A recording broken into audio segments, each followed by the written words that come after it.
So hello and welcome guys. Last night Inter Milan played against Bodo the Glimt. Bodo was a pretty underdog type of team, and yeah, they were battling relegation in the Norwegian league. But actually, how ironic it is, like the team that doesn't do well in their league, but when they comes to this big competition, like you can see Tottenham, they are doing pretty well in UCL. Same like when we talk about Inter Milan and Bodo Glimt match, it was nothing but a geniusness, or just the quality of thinking or quality of technical ability that an underdog team can have. We can see that Inter was having possession. Like Inter has 60 to 70% of possession, or 60 to 70% of time. Inter had the ball, but when they were losing the ball, like those 30% chances, Bodo was using them to convert their, attack into a goal scoring opportunity. And they did it pretty well. They have missed few chances, but how they won, they dominated the game. Not like by keeping position, but by like, scoring goal and showing maturity on the pitch. And when we talk about it, so Bodo didn't, had didn't panic about, oh, we don't have position, we should press high, we should win the ball, then we should. No, Bodo just waited. Bodo waited and they waited. After waiting, whenever they had the chance, they scored it. And as we see it nowadays. So there was FC Porto in 2004, and how this Bodo team is playing, like 6 people at the back, 7 people at the back. According to it, if you see it, no. So this Bodo team can score against any team.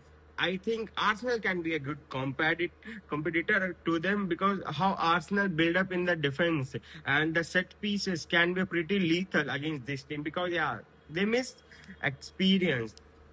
It won't be called as a luck. Oh, bro, they're lucky. No, bro, they can't be lucky against City, defeating City at 3-1. They can't be, lucky against Atletico Madrid.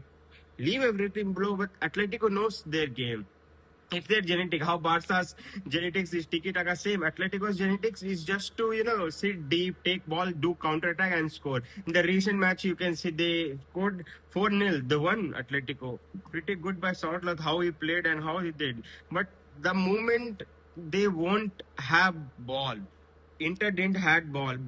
Both over vertical, they were attacking vertical. They are opening the space between the wing back. Like this is right wing back, this is left wing back, and there are center back, Akanji and Bastoni. Between them, they are opening because they had to press. You lost some 3-1. They lost, and if I'm not sure, so they lost. So that thing which they had in their mind, oh, we need to score this many goals to qualify. But Bodo, they just relax. Oh, you want to score? Come attack. If you are attacking from the goal post, we can come and score goals. So these are Bodo's mentality. And Inter wing back were high, like pretty much high, bro. They're playing as a wingers. Wing back and winger, they both are different things. Wing back has to defend, but wingers should not has to defend. Midfield pushing forward, center back coming front. So there are a lot of space in the behind. Massive space were left behind. That's where I think Bodo killed the game and won the game. Quick transition, 3-4 passes, and defense line was exposed. Defense line was exposed like Barca's defense line against Atletico Madrid. It was pretty decent, guys. Inter biggest problem, according to me, if I can see, then Inter were building up. The time when they were building, they had a lot of pressure, like goals, scoring opportunities they were missing, their own home, their own ultras, then their own manager.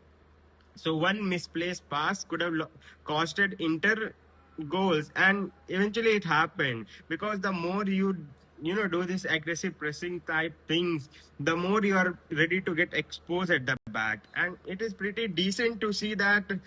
I don't know, but I believe that if Bodo is going to play against, I want to see Bodo versus Arsenal. Not because I'm an Arsenal hater, though I am, but bro, Arsenal is a pretty much defensive team. So this defensive team and that defensive, it's going to be a pretty good match. And when it comes to the best player, like who was the most influential there? So there was a guy named James Peter Hogg. Bro, that guy's mentality was something next level. That movement, it was the same movement that Sesko did against Everton. What he did, he passed the ball to MBM. I mean, he started running. You see that number 9, or that guy, Peter Hoig. that guy passed the ball and he started running in the middle. Like he knew that, okay, my winger are gonna give pass to me and I have the responsibility to score. And I hope Thuram has understood his assignment better. And you can't, if you are talking about this Inter and Bodo match, you can't just forget one name, Hakkon Evgen. Bro, I don't know why, like, we are not pretty much at that level, but if any big team has a player like Hakon needs to be evaluated. Like, he can be a pretty much good assist provider, a match winner, that Rod is on fire, the defense on terrified. Like these type of players are emerging once in a season. Yeah, they might be a one season wonder, but he has proved his worth against City also. So City, then Inter, it can't be only one season wonder. I think it is more than luck. It was a proper structured beating status. Bodo knew, bro, we have no history. We might get relegated. So if we are in this competition, we're going to win it. We're going to win it. We're going to dominate the game. And that's what Bodo did. And now it's the time that I think Bastoni should come to Barca. And according to me, it is the best thing to say that underdog doesn't follow the script.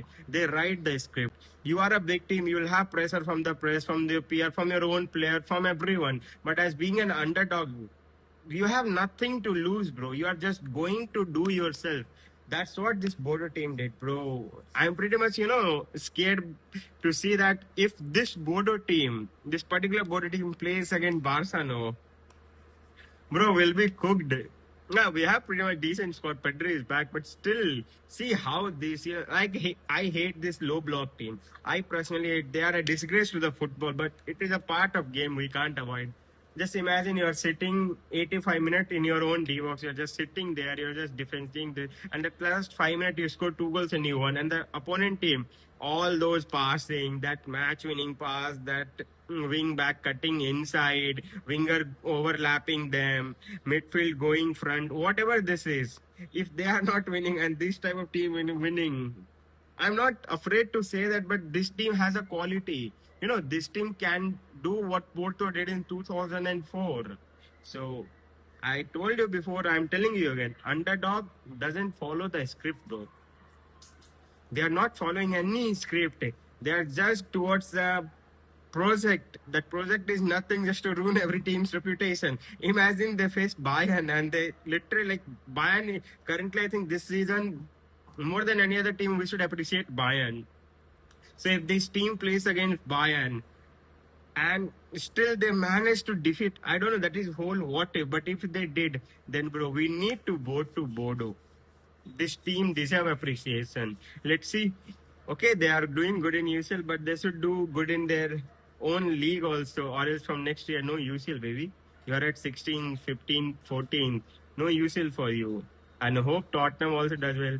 And guys, one more thing, what it is that UEFA has sanctioned Prestiani because they condemned his behavior and he should not be part of his team.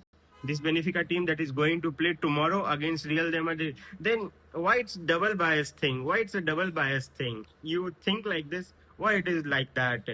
Mbappe said too many things. Why not Mbappe getting any ban or anything? Why not the referee? Even Mourinho said it.